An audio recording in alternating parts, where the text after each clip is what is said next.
the promise of the new day, we are gathered here for an event that truly captures the heart and soul of our institution. We are gathered here for an event, right?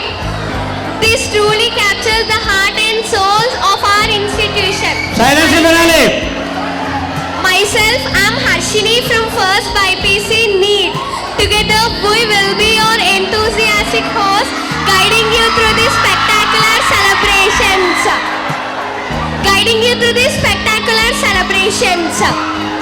We extend a heartfelt welcome, Principal Sir, and now let's welcome our Janardhan Sir onto the dais. He is the correspondent of Himshekar Institutions. Please encourage the sir with a huge round of applause. Gautam Mahal. Control చేసుకోవాలండి, కొద్దిగా చూడాలి. బాగా ఎక్కువ అవుతున్నారు, ఎక్కువ call చేస్తున్నారు. అమ్మ మీరు ఇప్పుడే అరిస్తే మన ఎనర్జీ వేస్ట్ అయిపోద్ది. లాస్ట్ వరకు దాచుకోవాలి. దయచేసి కంట్రోల్గా కామ్గా ఉండండి. ఎప్పుడు అరవాలో ఎప్పుడు అరవకూడదు తెలియట్లేదు మీకు. సైలెన్స్గా ఉండాలి. Boys and girls please control your self, be silence. Janardhan గారిని స్టేజ్ మీద రావాల్సిందిగా కోరుతున్నాం. విద్యార్థులందరూ ఒకసారి గట్టిగా చేతులతో ఆహ్వాన పలుకుతాన్ని మరి కోరుతున్నాం.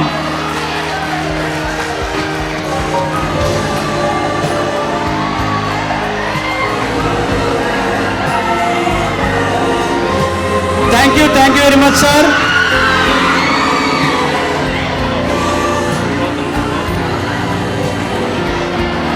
I'm honored to introduce Gautam Mahadev sir onto the dais. This sir is from Totada, RSS Pracharak, Anakapalli district. He did many RSS activities in Jangavaram.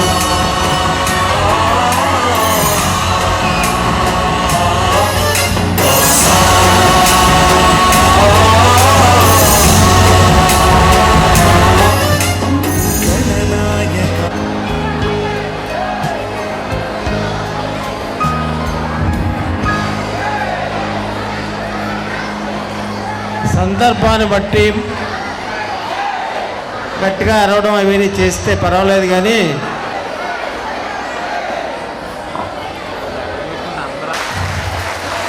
Himasekhar junior college principal గారు అయినా కొంతల భాస్కర్ సార్ స్టేజ్ మీద రావాల్సిందిగా కోరుతున్నాం.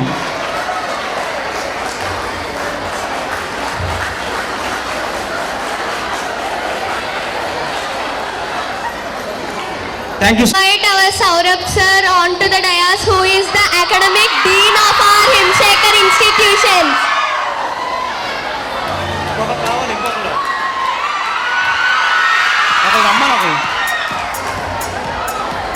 Thank you, sir. Now I'd like to invite our Himshekar sir, who is the advisor of Himshekar Junior College.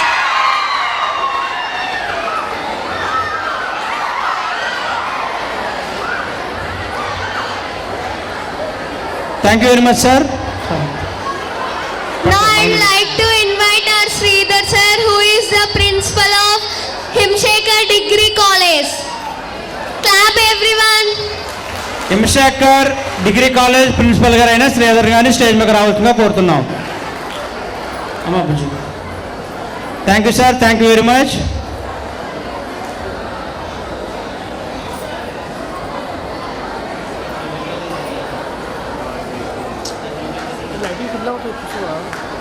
మన ఈ కార్యక్రమానికి ముఖ్య అతిథిగా విచ్చేసినటువంటి గౌతమ్ మహాదేవ్ సార్, అలాగే మన హిమశేఖర్ మేనేజ్మెంట్ వారిని అందరినీ కూడా జ్యోతి ప్రజ్వలన చేయవలసిందిగా మనస్ఫూర్తిగా కోరుతున్నాం.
హలో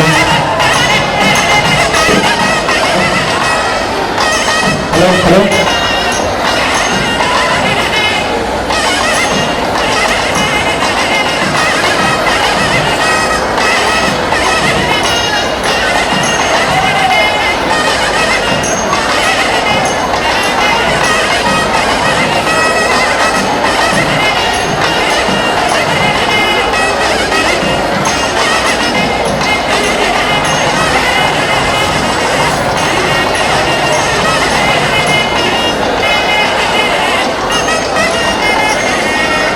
राम होल्ड से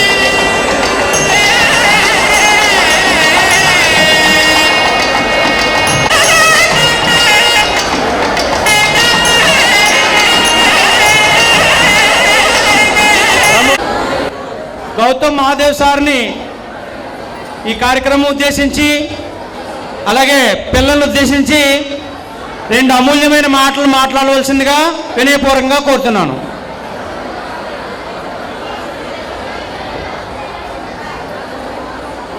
అందరికీ వినబడుతుంది. అందరికీ ఒక 2 నిమిషాలు ఈరోజు వేదికను అలంకరించిన పెద్దలు హిమశేఖర్ కాలేజీ కరస్పాండెంట్ గారు జనార్దన్ గారికి, అలాగే మన ప్రిన్సిపల్ గారు భాస్కర్జీకి, సౌరభ్ గారికి, హిమశేఖర్ గారికి నా నమస్సులు. నా ముందునున్న విద్యార్థులందరికీ నా అభినందనలు. ఒక 2 నిమిషాలు నేను మాట్లాడేది విందాం అనుకుంటే సైలెంట్గా ఉండండి. వినపడుతుందండి?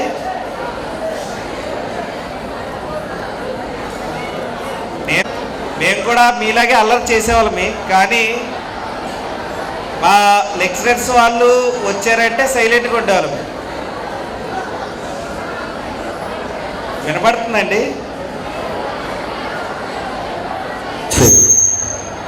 సరే, మిమ్మల్ని అందరినీ చూస్తే ఒక 2 విషయాలు చెప్దాం అనుకుంటున్నాను.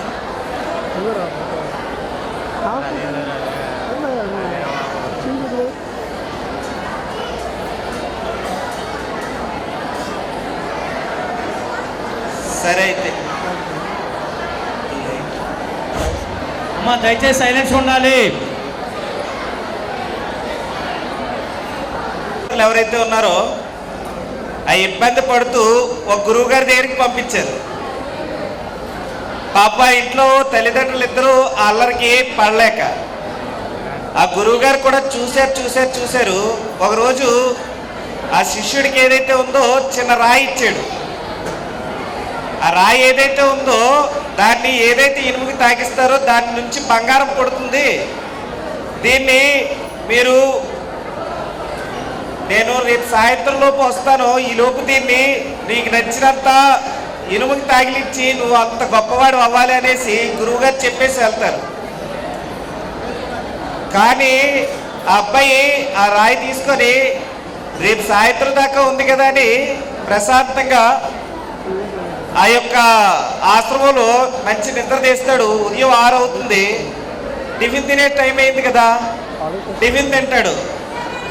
టిఫిన్ తినేసిన తర్వాత మనకి ఏమనిపిస్తుంది, ఒక 10 నిమిషాలు అలా కూర్చుంటే బాగుంటుంది కదా అని మనం యూట్యూబ్లో రీల్స్ చూస్తాం కదా. అలా అబ్బాయి సరదాగా ఆలోచిస్తూ తన యొక్క సమయం మధ్యాహ్నం భోజనం దాకా అసుగేశాడు. మధ్యాహ్నం అయితే ఏమవుతుంది, ఇచ్చారు చేతిలో ఉండే రాయిని తీసేసుకొని ఏమయ్యా ఎంత బంగారం నువ్వు తయారు చేసావు అని అడిగాడు. ఈరోజు మన విద్యా వ్యవస్థ బాగానే ఉంది, కానీ టెక్నాలజీ ఏదైతే ఉందో దాని కారణంగా మన యొక్క అమూల్యమైన సమయాన్ని రోజు పాస్ చేసుకుంటూ ఎగ్జామ్స్ ముందు వరకు తోసుకుంటూ వచ్చి ఎగ్జామ్ రోజు నైట్ అవుట్ చేయడం మొదలు పెడుతున్నాం. మీలో ఎవరెవరు నైట్ అవుట్ చేసే అలవాటు ఉంది చెప్పండి.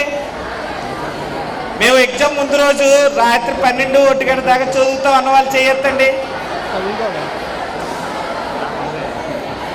మరి యొక్క సమయం ఏదైతే ఉందో రోజు వెనక్కి తోసుపుచ్చుకుంటూ వచ్చి మరి ఏం చేస్తున్నాం అంటే 35 మార్కులు ఏదైతే ఉందో పాస్ మార్క్ కోసం మాత్రమే కష్టపడుతున్నాం.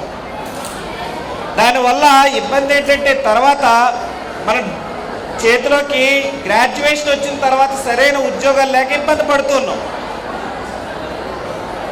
చాలామంది ఇంజనీరింగ్లు చదువుతున్నారు కానీ ఉద్యోగాలు ఉండట్లేదు. దీనికి కారణం ఏంటంటే మన యొక్క టెక్నాలజీ ఏదైతే ఉందో దాన్ని రోజు రోజుకి మనం దుర్వినియోగం చేసుకుంటూ ముందుకు వెళ్తున్నాం. పరీక్షల్లో పాస్ అవుతున్నాం, సర్టిఫికేట్ చేతికి వస్తుంది కానీ మనము మంచి ఉద్యోగంతో బయటకు వెళ్ళలేకపోతున్నాం. సెటిల్మెంట్ అంటారు, సెటిల్ అవ్వలేకపోతున్నాం. కొన్ని వ్యాపార రంగంలోనైనా ముందుకెళ్తున్నామా అంటే అది కూడా లేదు. ఎందుకంటే సరైన వ్యాపార రంగంలో ఏ విధంగా మెలుపులు కావాలనేది నేర్చుకోలేని పరిస్థితి ఈరోజు మన ఇళ్ళలో కూడా. కాబట్టి మనందరం ఏంటంటే చదువుతో పాటు మనం చెప్తారు సాఫ్ట్ స్కిల్స్ అని, అలాగే టీమ్ స్పిరిట్, నలుగురిని కలుపుకొని వెళ్ళే తత్వాన్ని, వీటిని మనం పెంపొందించుకోవాలి. ఇది పెంపొందించుకోవడానికి మంచి వేదిక ఏదైతే ఉందో అది మన యొక్క కళాశాల మాత్రమే.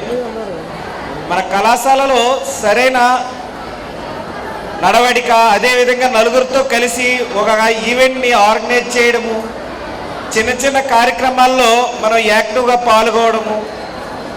ఈరోజు మనం చూస్తాం మన యొక్క భాష ఏదైతే ఉందో భాషని మనం రోజు రోజుకి మర్చిపోతూ ఉన్నాం ఇంగ్లీష్ మీద ఉండే మోజుతో.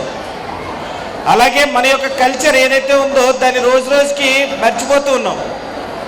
నేను రీసెంట్గా కేరళ వెళ్ళాను. కేరళలో చాలా పెద్ద పెద్ద ఇల్లులు కట్టుకుంటున్నారు కానీ వాళ్ళ ఇళ్ళ మీద పెంట్ హౌస్ ఏదైతే ఉందో పెంకులతో ఈరోజు కూడా వేస్తున్నారు. వాళ్ళ యొక్క కల్చర్ ఏదైతే ఉందో వాళ్ళు కాపాడుకోగలుగుతున్నారు.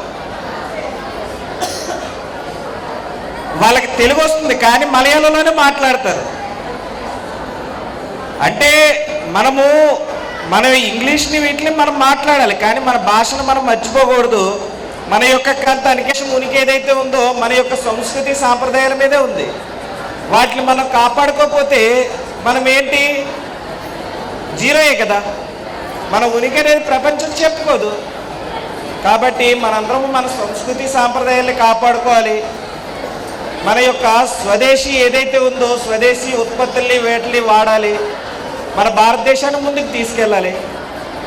అలాగే ముఖ్యంగా మన విద్యార్థి దశలో గుర్తు ఏదైతే ఉందో దాన్ని మనం అంటే ఈరోజు మనం చూస్తున్నామంటే కారణము విక్రమ్ సారాభాయ్. వాళ్ళ నాన్నగారు రోజు చేతిలో ఒక పైసా పెడితే వారం రోజులు ఆ పైసా దాచుకొని 7 పైసలతో ఒక గాలిపటాన్ని తయారు చేసి రోజు వారానికి ఒకసారి ఎగరేసేవాడు. దాన్ని బాగా పైకి వెళ్ళిన తర్వాత తాడుని తెంపేసేవాడు. వాళ్ళ నాన్న రోజు చూసేవాడు. వారానికి ఒకసారి ఏడు తీడు డబ్బులు ఇచ్చి దాచుకుంటున్నాడు, గాలిపటాన్ని తయారు చేస్తున్నాడు, ఎగరేస్తున్నాడు, దాన్ని తాడు తెంపేస్తున్నాడు ఏంటి అని. వాళ్ళ అబ్బాయి అడిగే ధైర్యం ఎప్పుడూ చేయలేదు వాళ్ళ నాన్నగారు. ఒకనొకప్పుడు వాళ్ళ నాన్నగారు వెళ్ళి అడిగారు, ఏడురా నువ్వు గాలిలో ఎగురుతున్నాయి, ఏ రోజుకైనా భారతదేశం ఈ ఆకాశం ఏదైతే ఉందో దాటే పెద్ద గాలిపటాన్ని నేను తయారు చేస్తానని కలగన్నాడు. భారతదేశానికి రాకెటరీ ఏదైతే ఉందో ఇస్రోని స్థాపించి చిన్న షెడ్లో ఈరోజు చంద్రయాన్, మంగళయాన్ లాంటి సక్సెస్ఫుల్ ఇంజనీర్గా ఈరోజు మన ముందు నిలబడ్డారు. మనము ఐఐటీల్లో, ఎన్ఐటీల్లో పెద్ద పెద్ద సీట్లు తెచ్చుకోవాలి. రేపు పొద్దున్న పెద్ద పెద్ద ఇంజనీర్లుగా సామాన్యంలో తయారవడానికి పునాది అనేది ఈ కళాశాలలోనే వేయడం జరుగుతుంది. కాబట్టి మనందరిలో ఉండే క్రియేటివిటీని చంపుకోకుండా ఫోన్ యొక్క వాడకాన్ని ఎంతవరకు వాడాలో అంతవరకు వాడి మన యొక్క రాబోయే ముగిస్తున్నాం. నమస్తే. Thank you sir, thank you very much.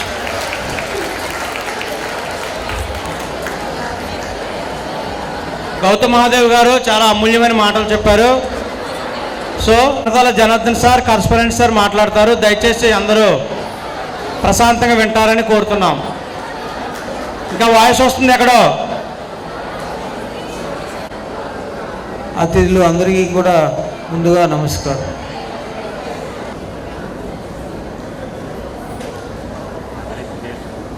మనకి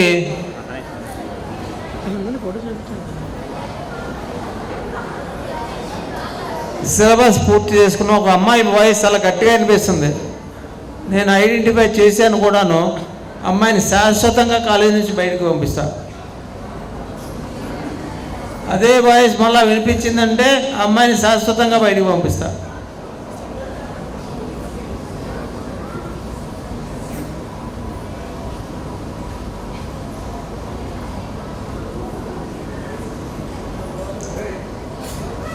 సిలబస్ పూర్తి చేసుకున్నాం. కాలేజీలో మీరు ప్రవేశించినప్పుడు మీకు ప్రామిస్ చేసిన ఒక సాంస్కృతిక కార్యక్రమాన్ని కూడా పూర్తి చేసుకుంటున్నాం ఈవేళతో. ఇక నెక్స్ట్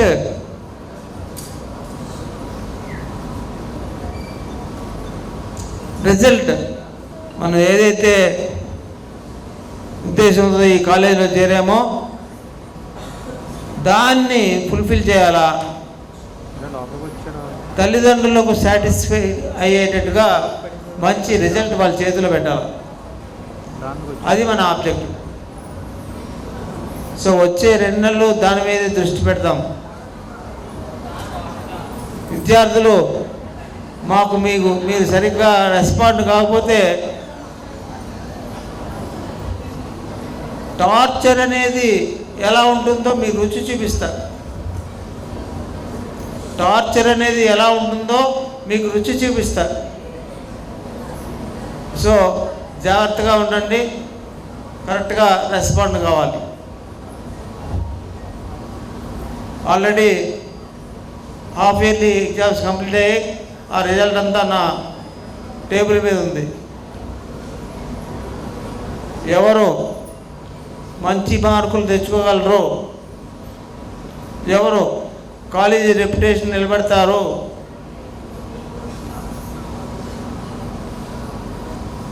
అలాగే ఎవరు ఫెయిల్యూర్ అవడానికి అవకాశం ఉంది, ఇవన్నీ ఆల్రెడీ ఐడెంటిఫై చేశాం.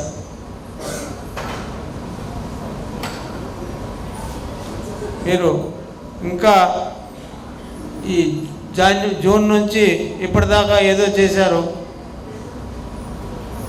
కాస్త దాన్ని పక్కన పెట్టి ఈ 2 నెలలు సీరియస్గా చదువు మీద దృష్టి పెట్టకపోతే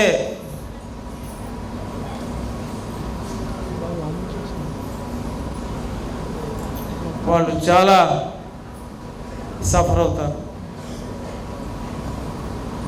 మీ తల్లిదండ్రులు మీ నుంచి ఆశిస్తున్నారు, అది గమనించండి. ఇప్పుడు మేము పెట్టే టార్చర్ను కూడా వాళ్ళు ఇంకా ఎక్కువ చేయండి, విద్యార్థుల్ని మీరేమి కన్సిడర్ చేయక్కర్లేదు. ఒక అమ్మాయి మాటలు వినిపిస్తున్నాయి. ఇంకా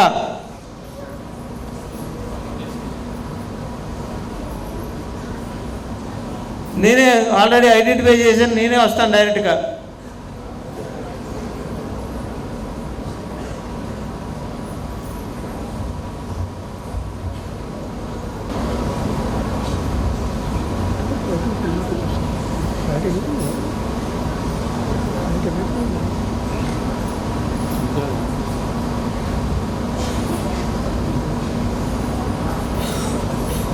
ఒక ఫంక్షన్లో కూర్చుని ఎలా బిహేవ్ చేయాలి అనేది కూడా వాళ్ళకి తెలియదు.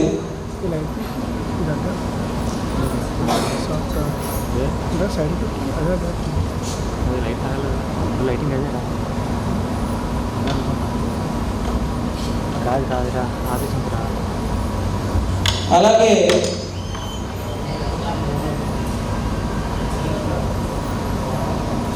జిల్లా స్థాయిలో రాష్ట్ర స్థాయిలో మార్కులు తెచ్చుకునే అవకాశం ఉన్న విద్యార్థులు కూడా ఐడెంటిఫై చేశాం. వాళ్ళు కూడా సరిగ్గా రెస్పాండ్ కాకపోతే, మాకు విచారణగా ప్రవర్తిస్తే వాళ్ళని కూడా మేము లక్ష్యంగా చేసుకుంటాం. మీరు తెచ్చుకోవాల్సింది, మీరు రెస్పాండ్ కావాల్సిందే. సో ఫిబ్రవరిలో జరిగే పరీక్షల్లో మార్చి నెలాఖరు ఏప్రిల్లో మనకు ఫలితాలు వస్తాయి. ఆ ఫలితాల్లో ఖచ్చితంగా మన కాలేజీ రాష్ట్ర స్థాయిలో వినిపించాలి, జిల్లా స్థాయిలో వినిపించాలి.